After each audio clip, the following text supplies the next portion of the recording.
In this tutorial, we will discuss how to explore search results in the search results table. I am using the search from the first tutorial on the search results page, which is displaying candidate regulatory elements active in K562 on chromosome 11 in the vicinity of hemoglobin gamma subunit 2. Each candidate regulatory element has a unique accession, which is displayed in the leftmost column of the table. The left two columns also contain symbols which provide a summary of each candidate regulatory element's epigenomic profile in the selected cell type and across all cell types. Elements within 2 kilobases of a transcription start site are flagged with a P for proximal. Elements which are more than 2 kilobases from a transcription start site are flagged with a D for distal. The colored boxes provide a summary of which epigenomic z-scores are above 1.64 for the candidate regulatory element, both within the selected cell type and across all cell types. A colored box indicates that a given mark has a z-score of at least 1.64, and a gray box indicates that the mark has a z-score of less than 1.64.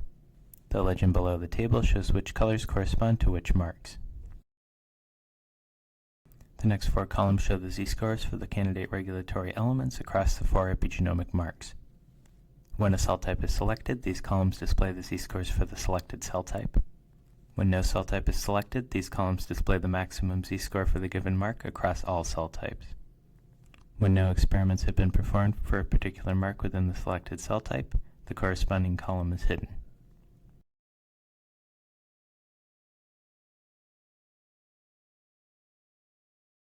The next 3 columns display the chromosome, start position, and length of each candidate regulatory element.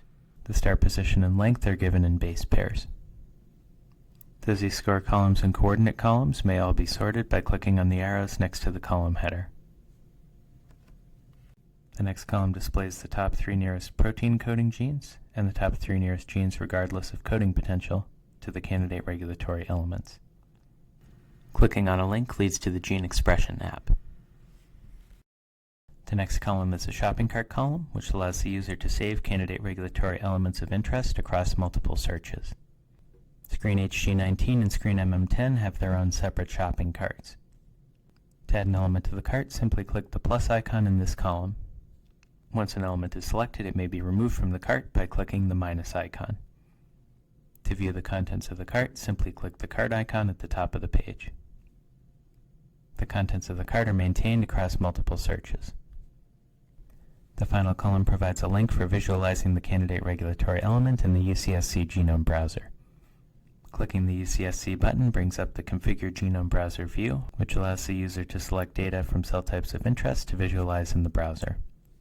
To select a cell type for visualization, I simply click its row within the Available Biosamples table.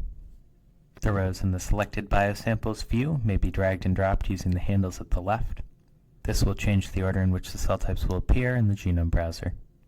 Candidate regulatory element tracks are available for both 9-state and 5-group classifications. I can toggle the selected classification by clicking the buttons. When I am ready to visualize the data, I simply click the Open in UCSC button.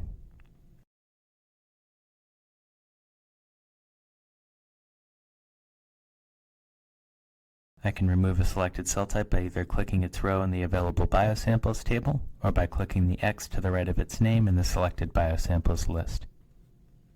UCSC buttons are also available for genes, Rampage transcription start sites, SNPs, and other genomic elements at various locations around screen.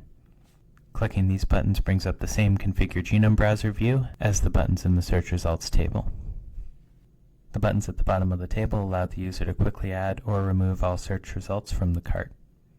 The contents of the search results table may also be downloaded in BED or JSON format using the buttons at the bottom right. Search results may be filtered according to the contents of any of the columns in the search results table by entering values into the search box at the top right. Clicking a row in the search results table produces a candidate regulatory elements details view, which is discussed in a future tutorial.